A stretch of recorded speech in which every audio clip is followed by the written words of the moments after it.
Here with more is Arkansas Senator Tom Cotton. You know, as I look at this declassified information, what it shows, and correct me if I'm not reading this right, please correct me, that they had an intelligence assessment. They had it. And that assessment was clear even going into December, like 5-6 weeks after the election in 2016, that there was no Trump-Russia collusion at all.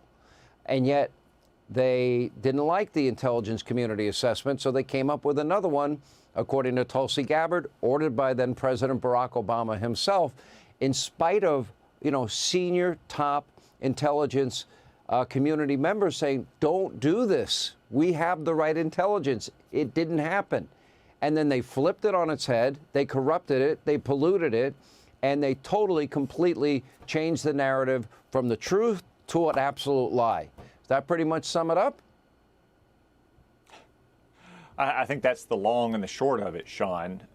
For years, the Democrats screamed collusion falsely about Donald Trump and Russia. And as you say, there was collusion.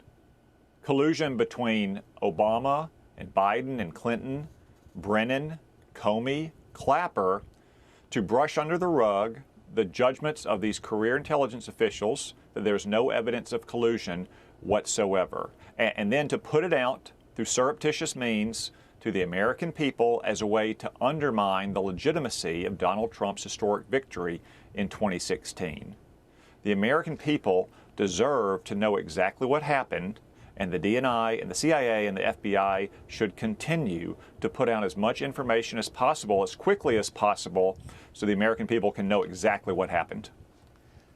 Then we have the FBI, Kash Patel, announcing that he's opened up a grand conspiracy. And the grand conspiracy is that cinder blocks, he's arguing, have been placed on the scales of elections, and cinder blocks and weights put on the office of the presidency under Donald Trump. You go to 2020, they know it's a very real laptop of Hunter Biden. They verify its authenticity in March of 2020. They go on a campaign, the FBI does, to pre-bunk that laptop, knowing Bob Costello, Rudy's attorney, has a copy of it, that it will likely get leaked before the election. And they're telling big tech companies, you might be a victim of disinformation. They're meeting with them weekly. And then sure enough, in October of 2020, there's the laptop story in the New York Post. Then those same big tech companies ask the FBI, is it true? And they come back with no answer when they had verified its authenticity. Are they putting cinder blocks on elections? Is there really this big, deep state that we believe exists, that I have believed a long time exists, that is trying to impact this country with power and authority that they do not have, and they are undermining the American people? Well, I think what you've seen for 10 years now is Democrats elected to office or permanent bureaucrats trying to undermine President Trump. It continued after 2020, Sean. Let's remember the lawfare conducted against President Trump as a candidate, indictments in New York City and Georgia by Jack Smith, an overzealous prosecutor appointed by Merrick Garland, Joe Biden's handpicked attorney general. At every turn since Donald Trump's rise in public office, since the campaign started in 2015, they've taken these efforts. Now, I don't want to paint with too broad a brush.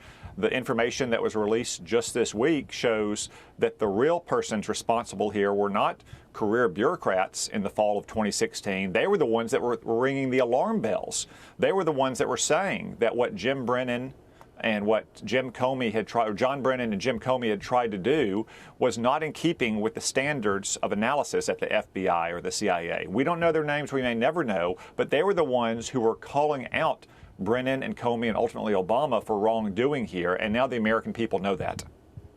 Well, the rank and file, the career intelligence people, I would argue, are the ones that got it right, and the deep state actors are their bosses, which, took that information, didn't like the result, and they corrupted and polluted it. Is that a fair assessment?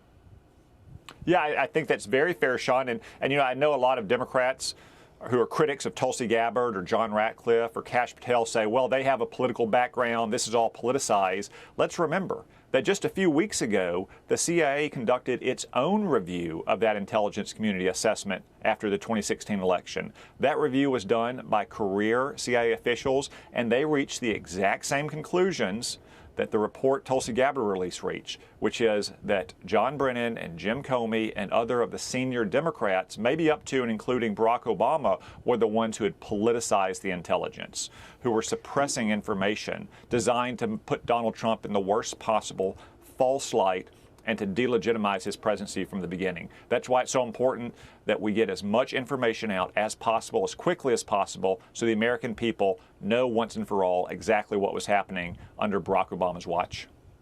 All right, Senator Cotton, always good to have you. We appreciate your time as always. Thank you, sir. Hey, Sean Hannity here. Hey, click here to subscribe to Fox News YouTube page and catch our hottest interviews and most compelling analysis. You will not get it anywhere else.